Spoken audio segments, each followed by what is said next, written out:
The shock of cold snow against her cashmere coat made Grace Vaughn gasp. But it was the sound of children's laughter that stopped her in her tracks that frigid December morning.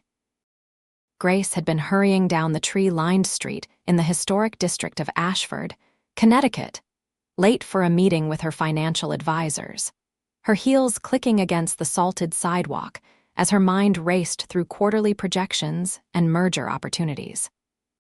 Then she heard it, pure joy mixed with the crisp winter air, and something inside her chest tightened with an emotion she could not quite name.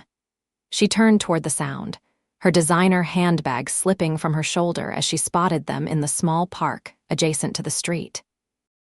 A man, tall and broad-shouldered, was lying in the fresh snow, moving his arms and legs in wide arcs while two small children giggled and threw themselves down beside him, creating their own snow angels with enthusiastic abandon. The man's jacket was worn, the kind that had seen too many winters, and his jeans were patched at the knee. His dark blonde hair was dusted with snowflakes, and even from this distance, Grace could see the wide, genuine smile on his face as he sat up carefully to avoid ruining his creation. He reached over to help the smaller child, a little girl who could not have been more than 5, making sure her angel had perfect wings.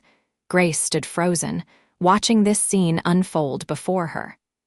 The man was not checking his phone. He was not looking around anxiously, worried about being late or what people might think.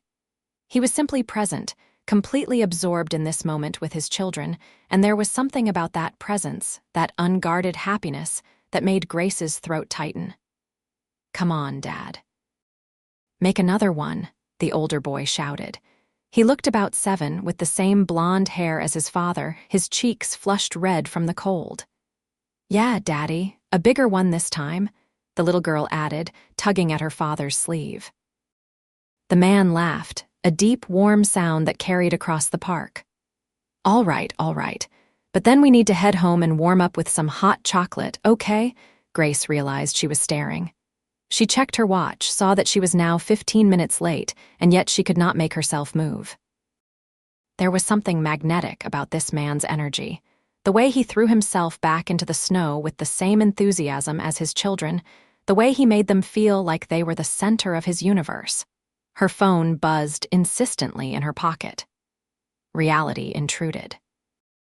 Grace pulled herself away from the scene, forcing her feet to continue down the sidewalk, but she kept looking back over her shoulder, catching glimpses of the family through the winter bare trees.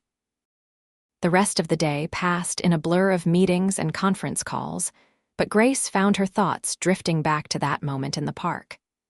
She had built an empire, her name gracing the top of multiple business publications as one of the youngest self-made female millionaires in the Northeast. At 32, she had everything she had ever worked for: wealth, influence, respect in her industry. Yet sitting in her penthouse office, looking out over the city, she felt an ache she had been ignoring for years. When was the last time she had laughed like that? When was the last time she had done something for the pure joy of it, without calculating the return on investment or considering how it might affect her image? She shook her head, trying to dismiss the thoughts. She had made her choices, and they had led to success. She did not need anything else. But even as she told herself this, she knew it was a lie. The next morning, Grace found herself walking down the same street, taking a route she normally avoided because it added 10 minutes to her commute. She told herself it was to get more exercise, but deep down, she knew she was hoping to see them again. The park was empty except for a few joggers and an elderly woman walking her dog. Grace felt a strange disappointment settle in her chest. Of course they would not be there. It was a weekday. The children would be in school. She continued this pattern for 3 more days, altering her morning routine to pass by the park, always finding it occupied by strangers. By Friday, she was ready to accept that she had experienced a fleeting moment, nothing more, and it was time to let it go. Then Saturday arrived, and Grace found herself putting on her winter coat and boots without any clear destination in mind. She walked through her neighborhood, past the boutiques and cafes frequented by others in her tax bracket, and kept going until she reached the historic district. Her feet carried her to the park as if they had a will of their own. They were there. The same man, the same 2 children, but this time they were building a snowman. The little girl was patting snow onto the base while the boy rolled a smaller ball for the head. The man was kneeling beside them, his worn jacket zipped up against the cold, showing them how to pack the snow more tightly. Grace sat on a bench at the edge of the park, telling herself she would only watch for a moment. Just long enough to assure herself that they were real, that she had not imagined the warmth and love she had witnessed. "Hey, mister, can we use your carrot?" Grace looked up to see her own breath catching as the little girl ran over to a vendor selling roasted chestnuts and hot pretzels from a cart near the park entrance. The man followed after her, reaching into his pocket. Grace watched as he pulled out a handful of change, counting it carefully. His expression remained cheerful, but she saw the way his jaw tightened, the brief flash of concern before he smoothed it away. He did not have enough. Grace stood before she could think better of it. She walked over to the cart, her hand already reaching into her purse. "I will get it," she said, pulling out a $20 bill. The man turned to look at her, and Grace felt the full impact of his gaze. His eyes were a warm hazel, flecked with gold, and they held a mixture of surprise and something else. Pride, maybe, or wariness. "That is not necessary," he said, his voice polite but firm. "We are fine. Please," Grace said, and she was surprised by the earnestness in her own voice. "I would like to, for the snowman." The little girl looked up at her father, then at Grace. "She wants to help our snowman, Daddy." The man's expression softened as he looked at his daughter. Grace saw the internal struggle play out across his features. Finally, he gave a small nod. "That is very kind of you, thank you." Grace handed the money to the vendor, who provided them with a large carrot and threw in 2 hot pretzels as well. The little girl's eyes went wide with delight. "What do you say, Emma?" the man prompted. "Thank you," Emma said, beaming up at Grace. "Thank you," the older boy added, more reserved than his sister. "You are welcome," Grace said. She looked at the man, extending her hand. "I am Grace Vaughn." He hesitated for just a moment before taking her hand. His grip was firm, his palm calloused. "Yates Young." "This is Emma and my son, Lucas."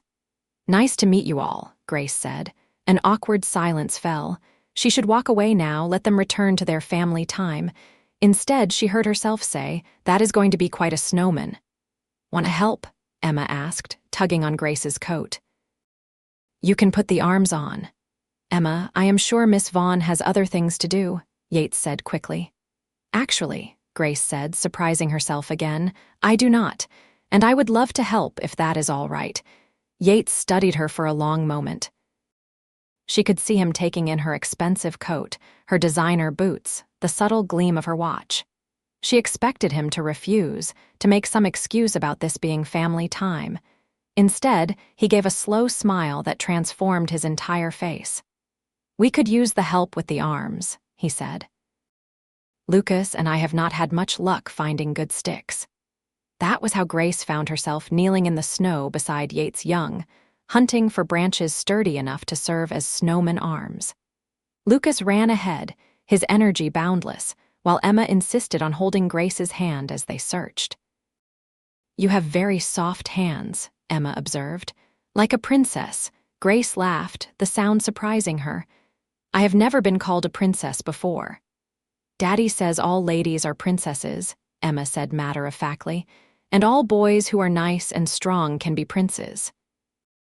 "Your daddy sounds very wise," Grace said, glancing over at Yates. He had moved ahead with Lucas, helping the boy pull a branch from beneath a snow-covered bush.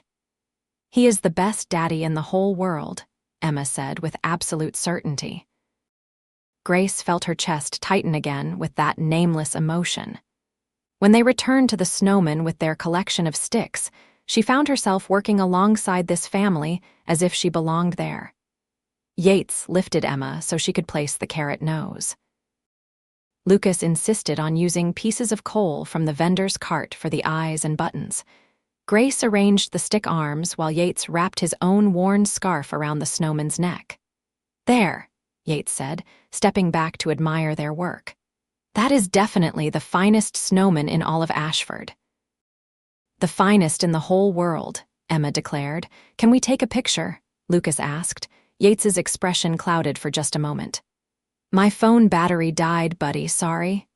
"I can take one," Grace offered, pulling out her phone, "and I will send it to you."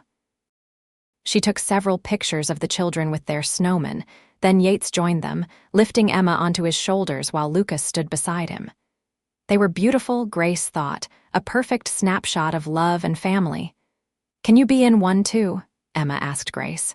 "Please."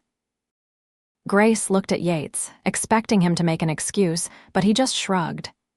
"If you would like." So Grace handed her phone to a passing jogger and stood beside this family she had just met, feeling Emma's small hand slip into hers, feeling the warmth of Yates's presence beside her, and smiled more genuinely than she had in years. After the jogger returned her phone and jogged away, an awkward silence fell again. Grace knew she should leave, should return to her normal life, but she found herself reluctant to break this spell. "Thank you for the carrot and pretzels," Yates said. "That was really generous." "It was nothing," Grace said, and immediately regretted her choice of words when she saw his jaw tighten slightly. "It was not nothing to us," he said quietly. "I did not mean it like that," Grace said quickly. "I just meant it made me happy to help, that is all." Yates studied her for a moment, then nodded. "Fair enough. Are you hungry?" Grace asked suddenly. "There is a diner just down the street. I could buy you all lunch, as a thank you for letting me crash your snowman building."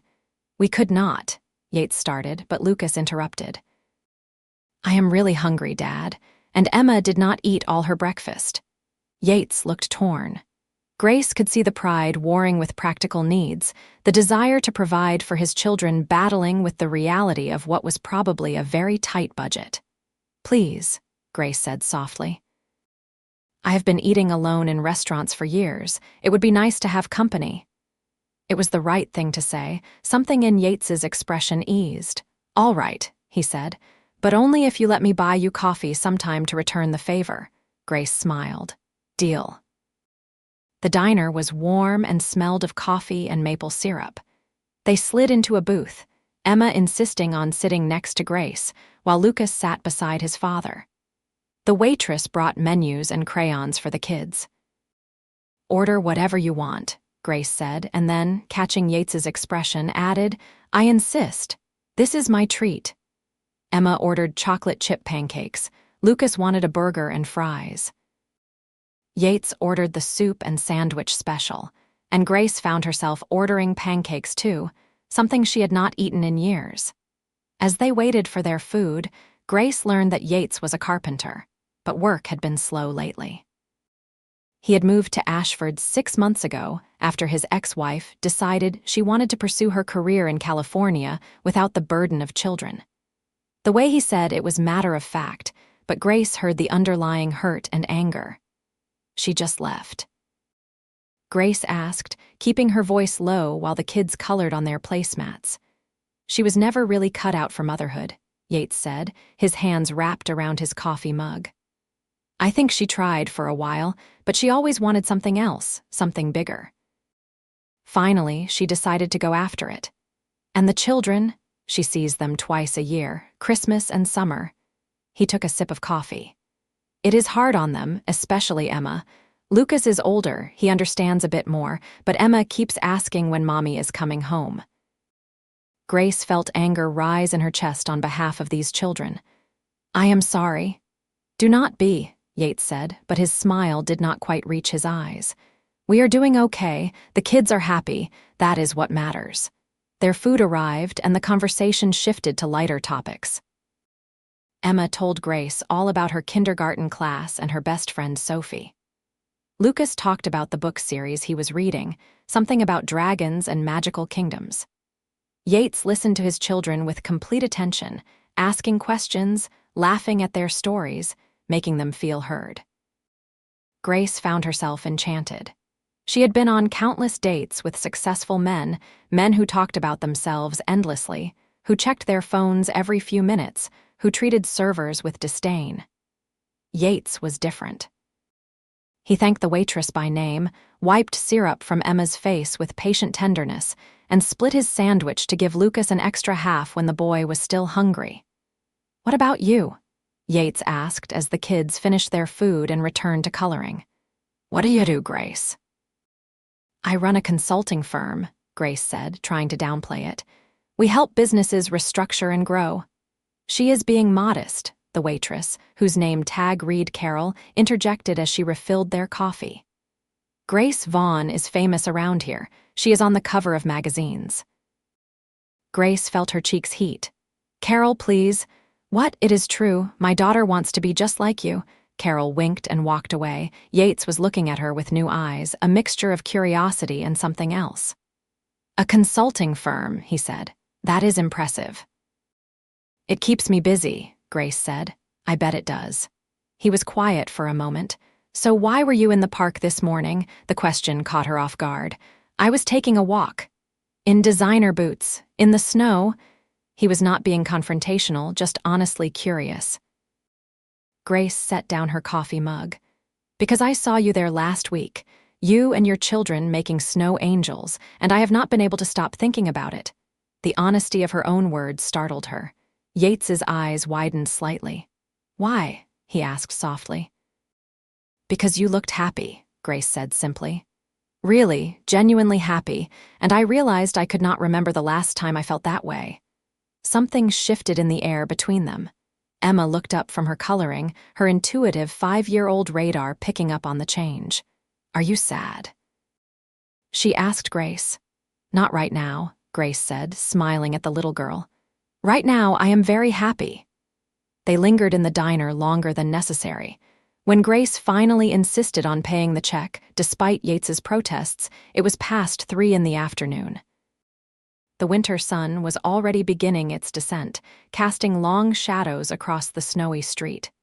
"Thank you for lunch," Yates said as they stood outside the diner, "and for the snowman supplies, and for the company. It has been nice." "It has been wonderful," Grace said and meant it. She looked at the children. "Thank you for letting me help with your snowman." "Will we see you again?" Emma asked, her small hand reaching for Grace's. Grace looked at Yates, uncertain. She saw the same question in his eyes, mixed with something that might have been hope.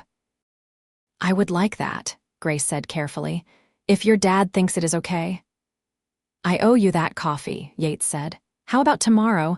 There is a little coffee shop near here. We could meet after I drop the kids at Sunday school." "I would love that," Grace said. They exchanged phone numbers. Grace sent Yates the photos from their snowman building.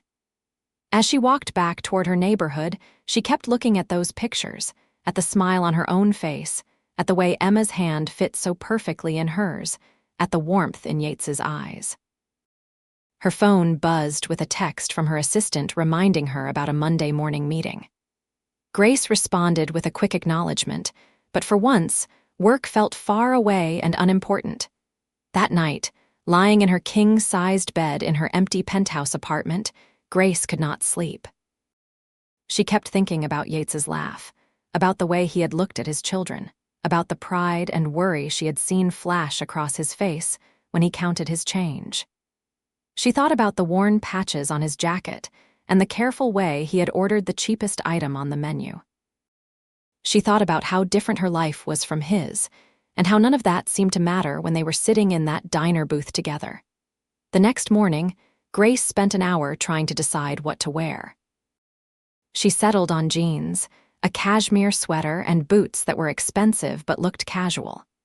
She left her hair down instead of in its usual professional bun. She wore less makeup than normal. When she looked in the mirror, she barely recognized herself. She looked younger, softer, more like the girl she had been before ambition had consumed her. The coffee shop was small and cozy, with mismatched furniture and local art on the walls. Yates was already there when Grace arrived, sitting at a corner table with 2 cups of coffee in front of him. "I hope you like caramel lattes," he said as she sat down. "If not, I can get you something else." I love caramel lattes, Grace said, touched that he had already ordered for her. Thank you. They talked for hours. Grace learned that Yates had grown up in a small town in Vermont, that he had learned carpentry from his father, that he had met his ex-wife in college when he had briefly tried to pursue an engineering degree before realizing his heart was not in it. She learned that his favorite movie was an old Western, that he loved to read but rarely had time anymore, that he dreamed of one day building custom furniture, but right now was focused on keeping a roof over his kids' heads. She told him about building her company from nothing, about the long nights and harder choices, about the relationships she had sacrificed, and the parts of herself she had lost along the way. She told him things she had never told anyone, about the loneliness that came with success, about the way she sometimes felt like she was watching her own life from a distance. "Why are you telling me all this?" Yates asked gently.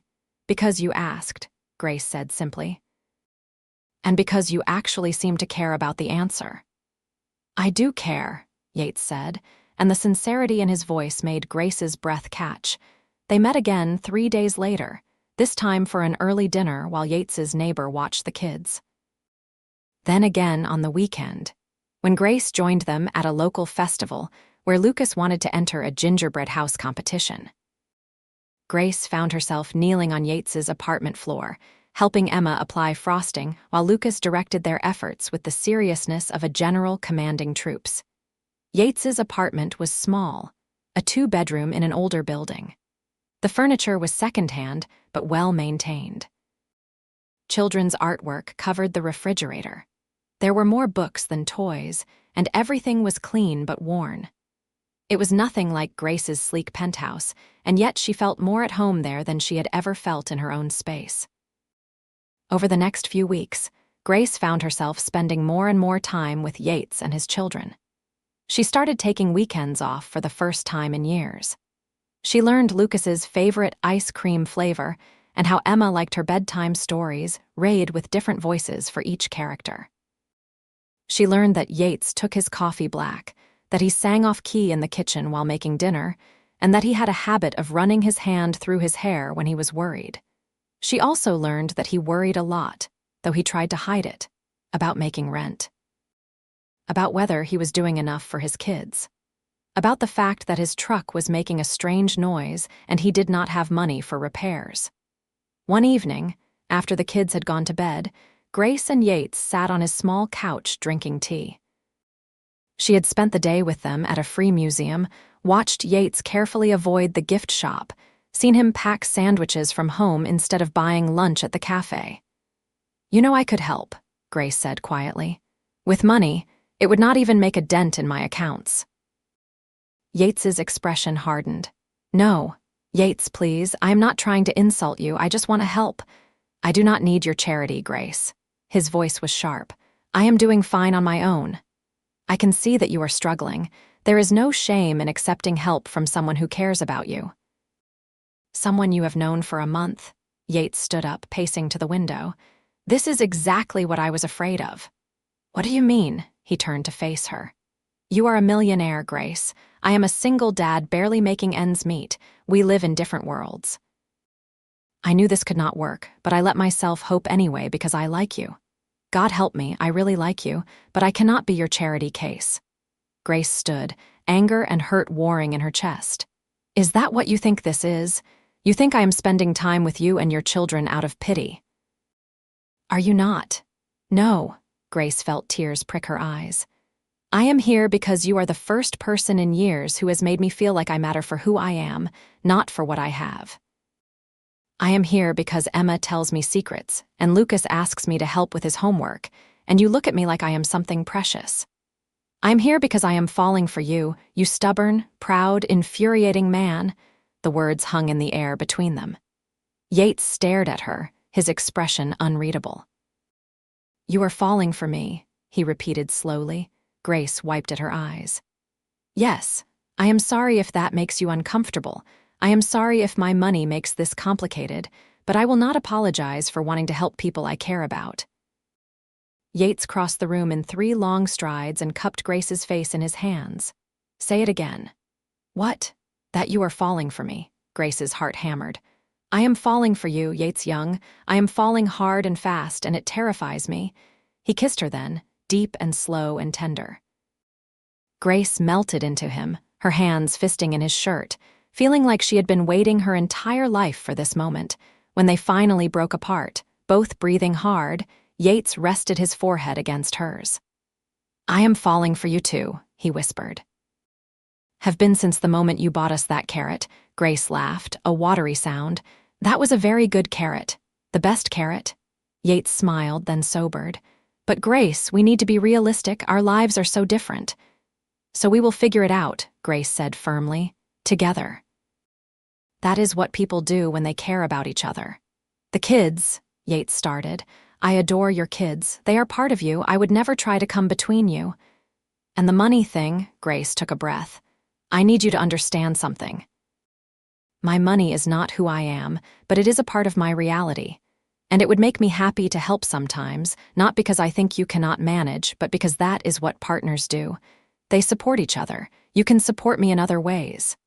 Like how? You already do, Grace said softly.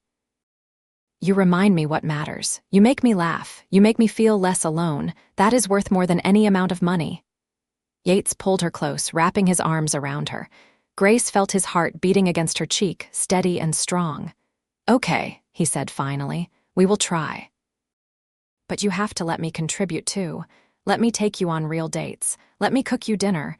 Let me be a man who can give you something, even if it is not money. I want that, Grace said. All of it. They stood there holding each other until Yates's phone alarm went off, reminding him to switch the laundry before bed. The mundane domesticity of it made Grace smile. Over the following weeks, they settled into a rhythm. Yates refused to let Grace pay for everything, so they compromised. She took them to nicer places sometimes, and he cooked her elaborate dinners in his tiny kitchen. He fixed the leaky faucet in her penthouse, and she hired him to build custom shelving for her office, paying him his full professional rate despite his protests. They went on real dates, just the two of them, when Yates's neighbor could watch the kids. Dinner at quiet restaurants where they talked until closing time, movies where they held hands in the dark. Long walks in the snow where Yates told her about the furniture he dreamed of building, and Grace shared her ideas for expanding her business. Grace also spent time with Lucas and Emma. She learned that Emma loved to draw and that Lucas was passionate about soccer, but the league fees were too expensive. She helped Emma with art projects and showed up to watch Lucas play in the scrimmages at the park. She never tried to replace their mother, but she carved out her own space in their lives. Emma started calling her Grace Y, a nickname that made Grace's heart squeeze every time. Lucas, more reserved, took longer to warm up, but the day he asked her to help him with a school project instead of his dad, Grace felt like she had won a marathon. Yates's neighbors noticed, of course. Grace could feel their eyes on her when she arrived at his building in her expensive car. She heard the whispers, the speculation. Some people were kind, but others clearly thought she was slumming it or playing at something that would not last. One Saturday morning, Grace arrived to pick up Yates and the kids for a planned trip to a children's museum. She found Yates standing in the hallway arguing with a woman in a business suit. Grace recognized her from pictures Yates had shown her. His ex-wife, Melissa. You cannot be serious, Yates, Melissa was saying. You are dating a millionaire and still living in this dump. Go away, Melissa, Yates said, his voice tight with controlled anger. You lost the right to comment on my life when you left. I am just saying, if you are going to be with someone like her, you should at least leverage it to give my children a better life. Our children are fine. And Grace is not a meal ticket. Melissa noticed Grace then, her eyes widening. Oh, you must be the famous Grace Vaughn. I have read about you. Impressive empire you have built. Thank you, Grace said coolly, moving to stand beside Yates. I was just telling Yates he should not be so proud. If you are serious about him, you could easily help him out. Maybe get him a better place to live. Set up trust funds for Lucas and Emma. Melissa, enough, Yates growled. What I do with my money is between Yates and me, Grace said firmly. But I can tell you that your children are loved, cared for, and happy. That is more than you can say, is it not? Melissa's face flushed. I provide for them, I send child support. When you remember, Yates said bitterly, it has been 3 months, Melissa. I have been busy. The Hollywood scene is demanding. Your children are demanding too. They demand a mother who gives a damn. Grace gently touched Yates's arm. She could see Lucas and Emma peeking around the apartment door, their faces worried. Let us go, she said softly. The kids are waiting. Melissa looked at her children, and for a moment, Grace saw something like regret cross her face. But then she straightened her shoulders. I will send the support payment this week, and I will be in town for Christmas. Tell them I will see them then. She walked away without another word, her heels clicking on the worn hallway floor. Yates stood rigid, his jaw clenched. Grace took his hand. Let us go have fun, she said. Do not let her ruin our day. At the museum, Yates was quiet at first, but the kids' enthusiasm eventually broke through his dark mood. Grace made sure to let him take the lead, to support rather than overshadow. By the time they stopped for lunch, he was smiling again. That night, after they had dropped the kids back at the apartment and Yates's neighbor had agreed to babysit for a few more hours, Grace took him back to her penthouse. It was the first time he had been there since he installed her shelving, the first time they would be truly alone in her space. This place is incredible, Yates said, looking around at the floor-to-ceiling windows, the sleek modern furniture, the kitchen that probably cost more than his annual salary. It is just a place, Grace said, pouring them both wine. Until recently, it never felt like home. And now I am starting to understand that home is not a place, it is people. She handed him a glass. Are you okay? After seeing Melissa, Yates sighed, sinking onto her couch. She makes me so angry, not for myself, but for the kids. They deserve better. They have better, they have you. Grace sat beside him.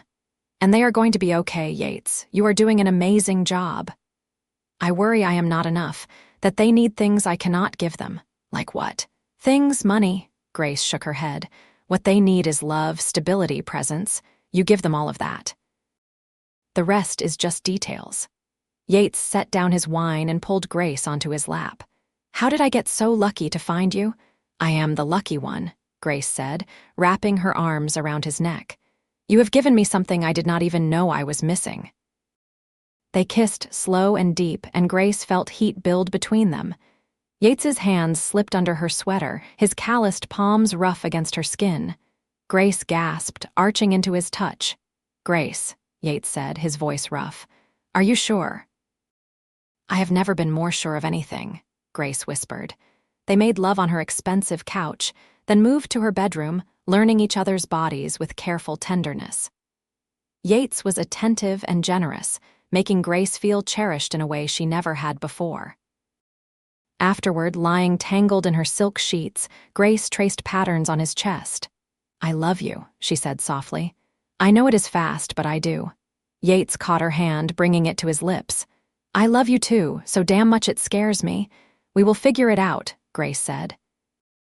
Whatever comes, we will face it together. As winter deepened into January, their relationship deepened too. Grace started keeping spare clothes at Yates's apartment. Yates kept a toothbrush at her place. They fell into comfortable domesticity, cooking meals together, watching movies with the kids, navigating the ordinary challenges of blending their lives. But challenges arose. Grace's work demanded long hours sometimes, and she struggled with guilt over missing dinners or game nights. Yates struggled with letting Grace pay for things the kids needed, his pride still a barrier, even as he knew it was practical to accept help. They had their first real fight when Grace surprised Lucas with an expensive soccer camp registration, without discussing it with Yates first.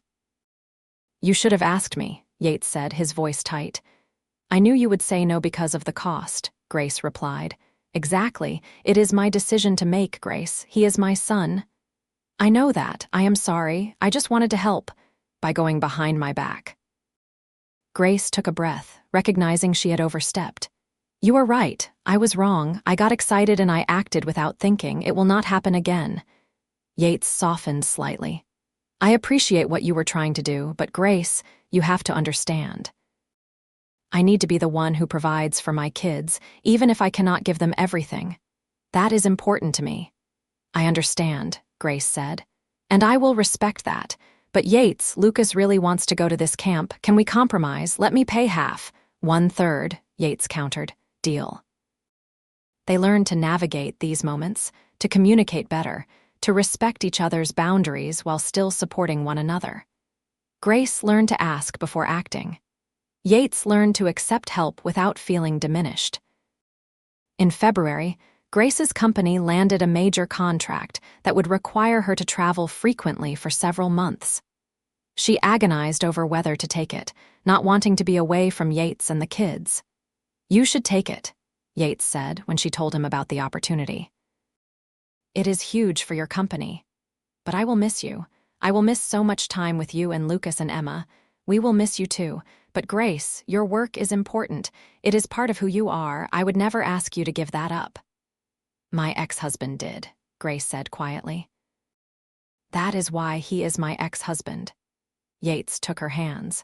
I am not him, and this thing between us, it is strong enough to handle some distance. We will video chat every night. I will teach the kids how to write you letters. And when you come home, we will be right here waiting. Grace felt tears spring to her eyes. How are you so understanding? Because I love you, all of you, including the brilliant businesswoman who is going to close this amazing deal. Grace took the contract. The travel was hard, the time away painful, but they made it work. Yates sent her pictures every day. Emma drew her elaborate pictures that Yates mailed in care packages. Lucas wrote her emails about his soccer games and the books he was reading. And every night, no matter what time zone she was in, Grace video chatted with them, seeing their faces on her screen and feeling her heart ache with how much she missed them. When she finally came home in May, Lucas and Emma made her a welcome home banner, and Yates cooked her favorite dinner. They spent the weekend in her penthouse, just the four of them, watching movies and being together. It felt right, Grace thought. It felt like family. One evening in June, after the kids had gone to bed in Grace's guest room that had slowly transformed into their room, complete with their favorite toys and books, Yates and Grace sat on her balcony, looking out over the city lights. I have been thinking, Yates said. My lease is up next month. Oh, Grace said, her heart sinking. Are you moving? That depends. He turned to look at her. The kids love it here. They have their own space. There is more room. And honestly, Grace, I love being here too, with you. Grace's heart started pounding. What are you saying? I am saying maybe it is time we stopped maintaining two households. Maybe it is time we became a real family, officially. Yates Young, are you asking to move in with me? I am, if you will have us. He paused. I know it is a big step, and I know my stuff is not as nice as yours. And the kids can be loud. But Grace, we love you, all of us, and it feels like we are already a family. I just want to make it official. Yes, Grace said, launching herself into his arms. Yes, yes, 1,000 times yes. They told Lucas and Emma the next morning over pancakes. Emma squealed with delight and immediately started planning how to redecorate her room. Lucas was more reserved, but Grace saw the happiness in his eyes. Does this mean you will be here all the time? He asked Grace. Pretty much all the time, Grace said. Is that okay with you? Lucas nodded slowly. Yeah, that is okay. That is more than okay. Moving Yates and the kids in was an adventure. Grace insisted they bring all their furniture, their belongings, everything that mattered to them. Her minimalist penthouse became lived in and warm, filled with kids' artwork, family photos, and the beautiful handmade coffee table Yates built as a housewarming gift. They settled into their new normal. Yates found more carpentry work through Grace's business connections, but he got the jobs on his own merit, his craftsmanship speaking for itself. He started saving money, planning for the future, feeling more secure than he had in years. Grace scaled back her hours slightly, making sure she was home for dinner most nights, for Lucas's soccer games, for Emma's kindergarten graduation. She learned to delegate more at work, to trust her team, to make space in her life for the people who mattered most. In August, Melissa showed up unexpectedly, wanting to take the kids for a week. It led to a tense negotiation in Grace's living room, with Melissa making pointed comments about how Grace had bought Yates and the children, how Yates had sold out his principles. "You do not get to judge us," Yates said coldly. "You do not get to waltz in here twice a year and criticize the life we have built. Grace is more of a mother to our children than you have ever been." "I am their mother," Melissa said, her voice rising. "Biologically, yes. But you have not earned the title in any way that matters." Grace put a hand on Yates's arm, tempering his anger. "Melissa, the kids can visit you if they want to, but it is their choice. We are not going to force them." They asked Lucas and Emma. Emma, now 6 and more aware of her mother's absences, shook her head firmly. "I want to stay with Daddy and Grace. Why?" Lucas, 9 now and trying to be fair, agreed to visit for 3 days. When he came back, he was quiet and withdrawn. It took patient questioning from both Yates and Grace to learn that Melissa had spent most of the visit on her phone, had forgotten to pick him up from the hotel pool one day, and had introduced him to her new boyfriend without any preparation. "I do not want to go back," Lucas said finally, tears streaming down his face. "I know she is my mom, but I do not like being with her. Does that make me bad?" "No, buddy," Yates said, pulling his son close. "That does not make you bad at all. You get to have feelings about how people treat you, even if they are family." "Grace makes me feel important," Lucas said softly. "Like she wants to be with us. Mom makes me feel like we are in the way." Grace felt tears sting her own eyes. She sat beside Lucas, putting an arm around him. "You are important to me, Lucas. You and Emma and your dad are the most important people in my world." After that visit, Melissa's calls became even less frequent. The kids stopped asking about her.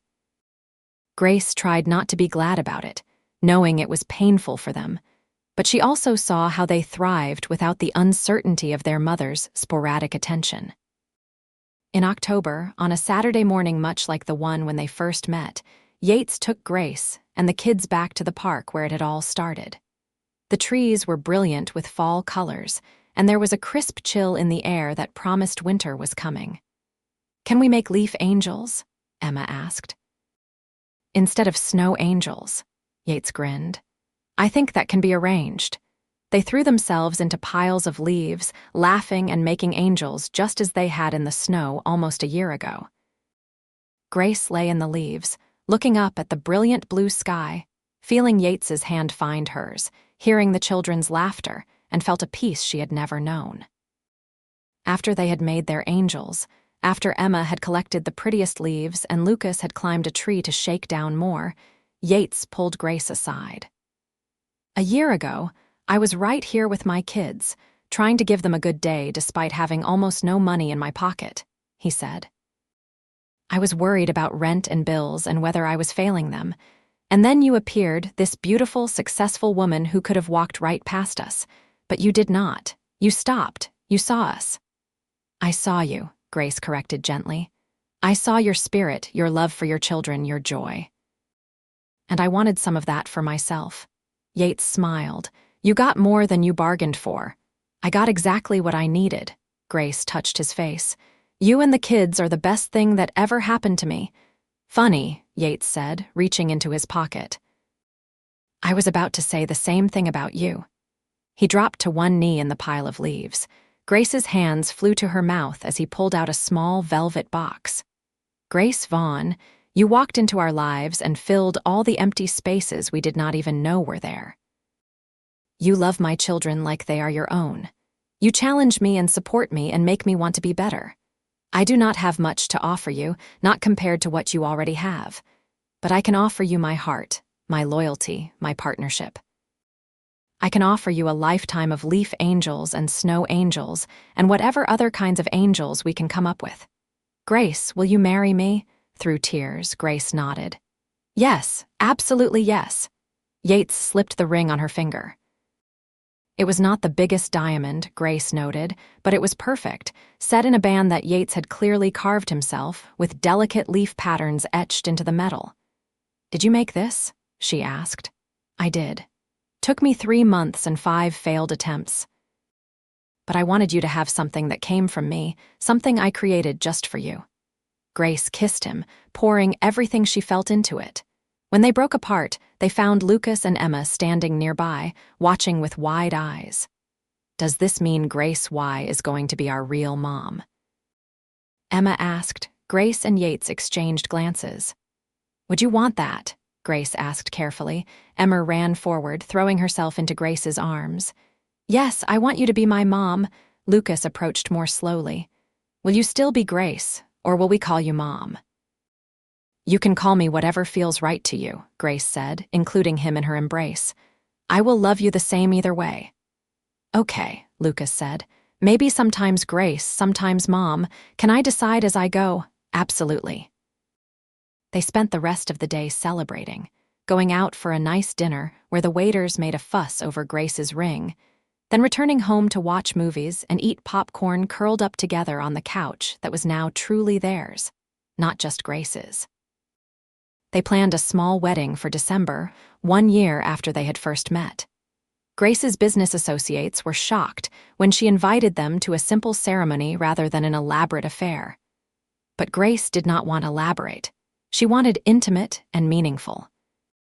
The ceremony took place in the same park where they had met, with a tent set up to ward off the winter chill. Lucas walked Emma down the aisle, both of them beaming. Yates wore a suit he had bought himself, refusing Grace's offer to pay for it, and he looked more handsome than any man in a designer tuxedo ever had. Grace walked down the aisle alone, not given away by anyone, because she was choosing this, claiming it for herself. When she reached Yates and took his hands, she saw tears in his eyes. "You are beautiful," he whispered. "You are everything," she whispered back. They exchanged vows they had written themselves. Yates promised to support her ambitions, to be her partner in all things, to love her not despite her success, but as part of who she was. Grace promised to honor his strength, to respect his role as a father, to choose their family over her work when it mattered most. And then, because it felt right, they included Lucas and Emma in the vows.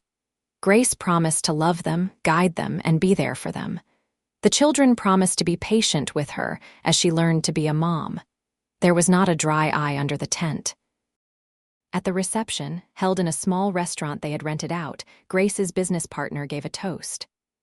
"A year ago, I watched Grace become someone I did not recognize. She softened. She smiled more. She left work on time.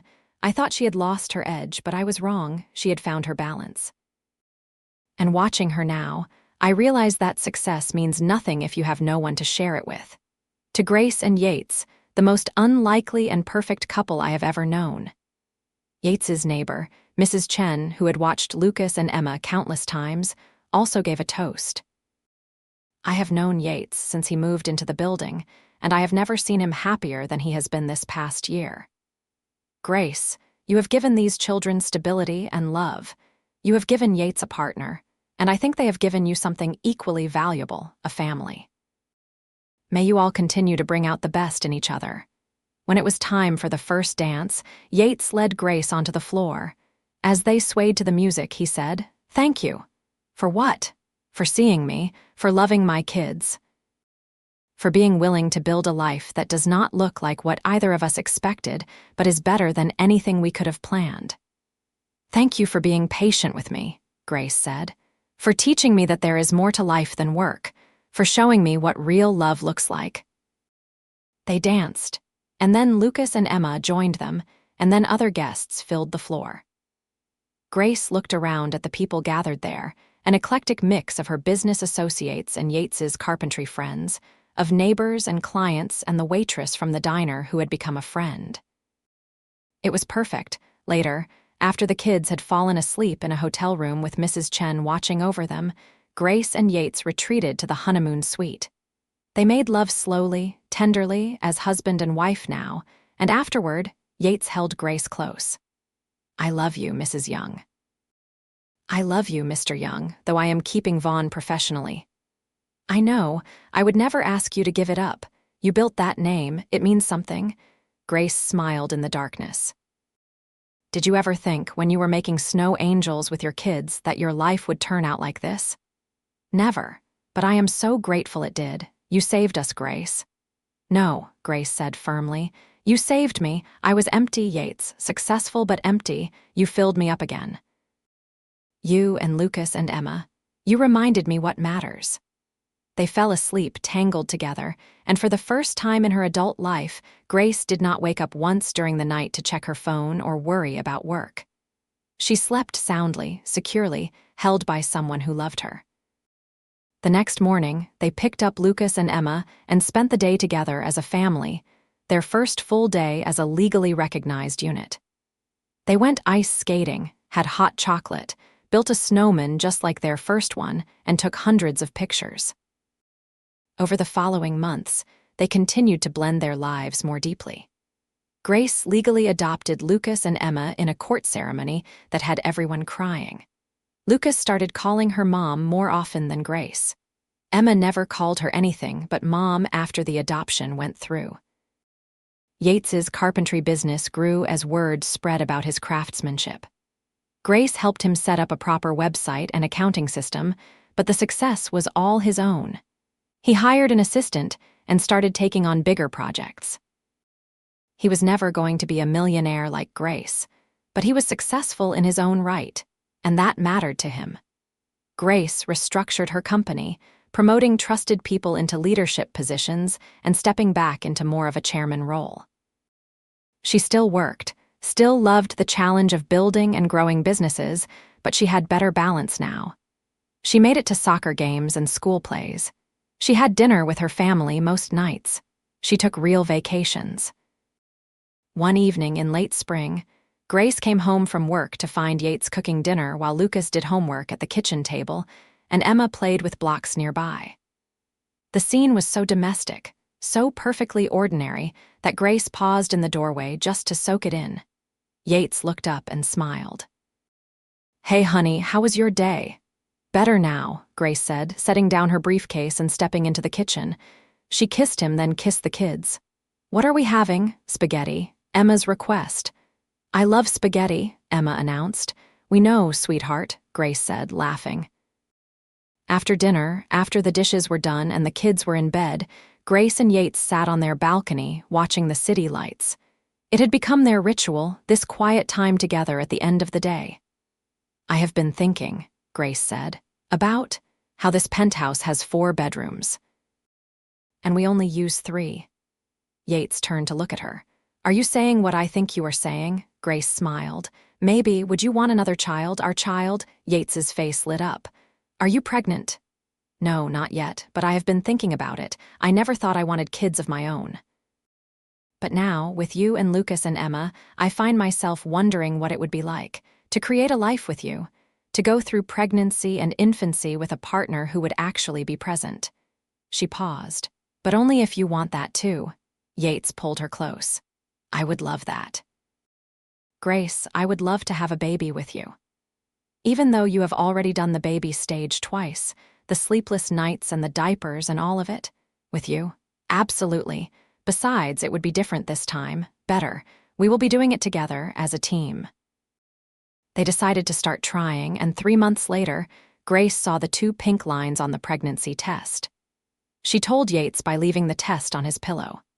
When he found it, he literally whooped with joy, sweeping Grace up and spinning her around.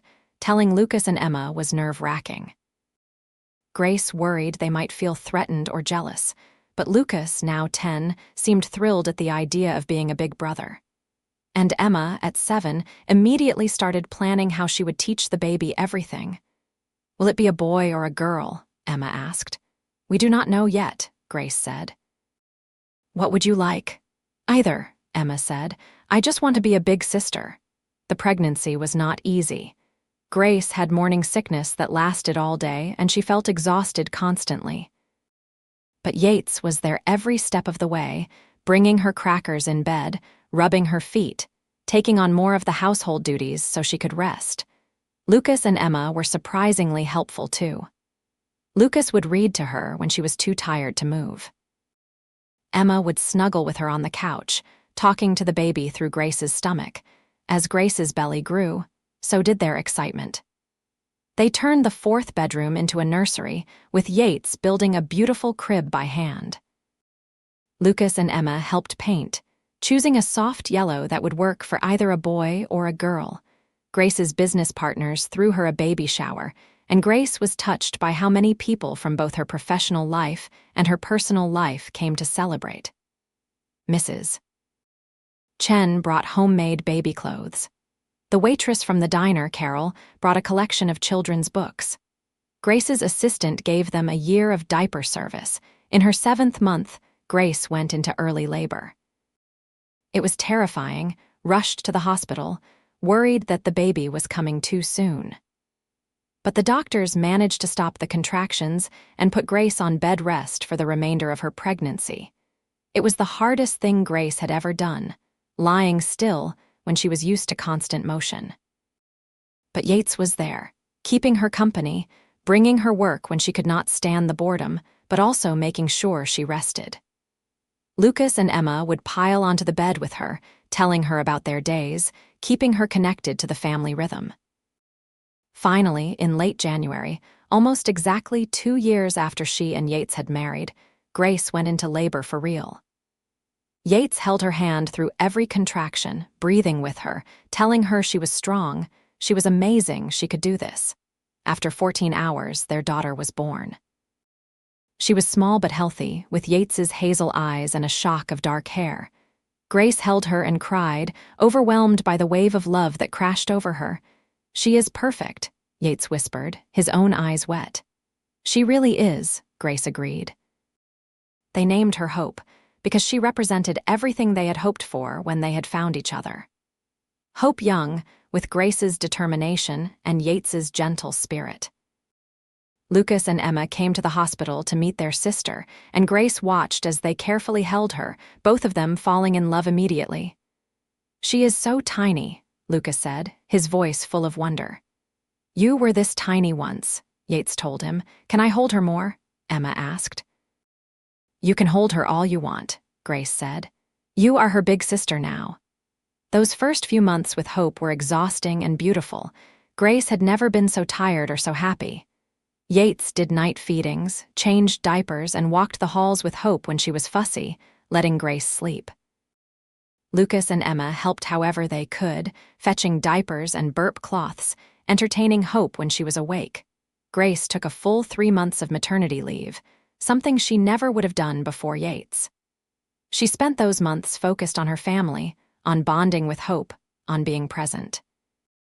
Her company ran fine without her constant oversight, proving that the systems she had put in place worked. When she did return to work, it was part-time at first, and she brought Hope with her sometimes. Her office became baby-friendly, with a bassinet in the corner and toys on the shelf.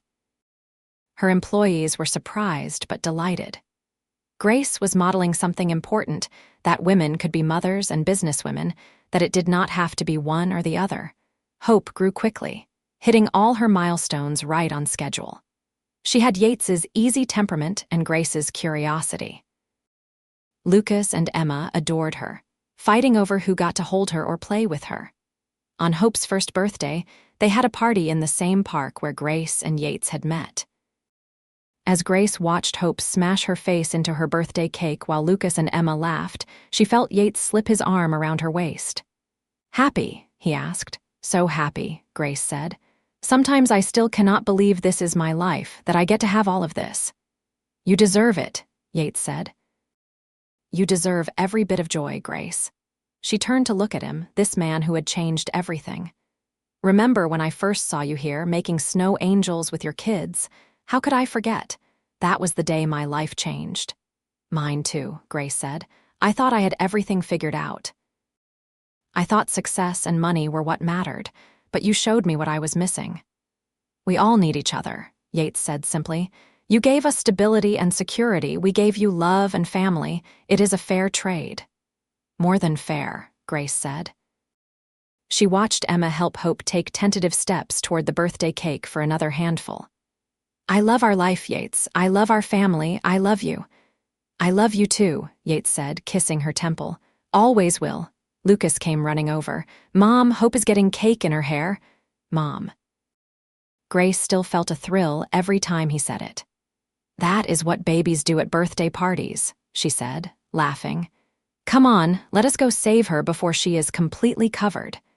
As they walked toward their children, Grace reflected on the journey that had brought her here. She had been so focused on building her empire, on proving herself, on achieving more and more. But it had taken a struggling single dad and two beautiful children to show her that the empire did not mean anything if she had no one to share it with. Now she had everything. Professional success, yes, but more importantly, she had love. She had family. She had moments like this, watching her husband wipe cake off their baby's face while their older children laughed. She had breakfast chaos and bedtime stories and soccer games and school plays. She had a life, full and rich and messy and perfect. That night, after the party was over and Hope was asleep in her crib, after Lucas and Emma were tucked into their beds, Grace and Yates stood in the nursery, watching their youngest child sleep. "Thank you," Grace whispered. "For what?" "For that day in the park, for making snow angels, for letting me into your life." Yates pulled her close. "Thank you for stopping, for seeing us, for loving us." They stood there in the soft glow of the nightlight, holding each other, and Grace thought about all the decisions that had led her to this moment. Every late night, every sacrifice, every success, it had all been leading her here, to this man, this family, this life. She had thought she was complete when she made her first million, when she landed her first major client, when Forbes put her on their cover. But she had been wrong. She had been successful, but she had not been whole. Now she was whole. Now she had everything that mattered. Years passed, marked by birthdays and holidays and ordinary moments that became precious memories. Lucas grew into a thoughtful teenager, still close to his family despite the typical adolescent desire for independence. Emma became a talented artist, her bedroom walls covered with sketches and paintings. Hope grew into an energetic toddler and then a curious preschooler, already showing signs of both parents' best traits. Grace continued to run her company, but it no longer defined her. She was a wife, a mother, a partner. She was part of a team, both at work and at home, and she was happy, deeply, genuinely happy in a way she had never imagined possible. Melissa eventually faded from their lives almost completely. She sent cards on birthdays sometimes, but rarely called. Lucas and Emma had made their peace with having a mother who could not be what they needed. They had Grace instead, and that was more than enough. One winter morning, 5 years after that first meeting in the park, Grace woke early to find fresh snow had fallen overnight. She slipped out of bed carefully, not wanting to wake Yates, and went to look out the window. The city was transformed, blanketed in white, peaceful and pristine. Grace thought about that morning 5 years ago, when she had been rushing to a meeting she could not even remember now, when she had heard laughter and stopped to investigate. "Hey," Yates said softly, coming up behind her and wrapping his arms around her waist. "What are you doing up?" "Thinking," Grace said, leaning back against him, "about snow angels." Yates laughed quietly. "Want to go make some? The kids are still asleep." "So we can make our own." He kissed her neck. "Come on, for old time's sake." They bundled up and went down to the small courtyard behind their building. The snow was perfect, fresh and soft. Grace lay down first, moving her arms and legs to create her angel. Yates lay beside her, doing the same. They stood carefully and looked at their creations, 2 angels side by side in the snow. "Beautiful," Yates said. "They are," Grace agreed. Then she turned to look at him. "I am so grateful for you, for all of this. You know that, right?" "I know," Yates said, pulling her close. "And I am grateful for you, every single day." They stood in the snow, holding each other as the sun rose over the city, painting the sky in shades of pink and gold. And Grace knew with absolute certainty that this was what success really looked like. Not magazine covers or bank balances, but this. Love, family, a partner who knew her completely and loved her anyway. Children who called her mom. A life built together, one snow angel at a time. Inside, they could hear hope waking up, calling for them. Soon Lucas and Emma would be up too, wanting breakfast and planning their day. There would be chaos and laughter and probably at least one minor crisis before lunch. It would be messy and loud and perfectly imperfect. It would be everything. Grace took Yates's hand, and together they went inside to start their day, to be with their family, to live the life they had built together. A life that had started with a simple moment in a park, with a man making snow angels with his children, with a woman stopping to watch and finding exactly what she had been missing. As they walked through the door, Grace looked back one more time at the two snow angels in the courtyard, side by side, and she smiled. Because she knew that no matter what challenges came, no matter what the future held, they would face it together. They were partners, they were family, they were home, and that was the greatest success of all.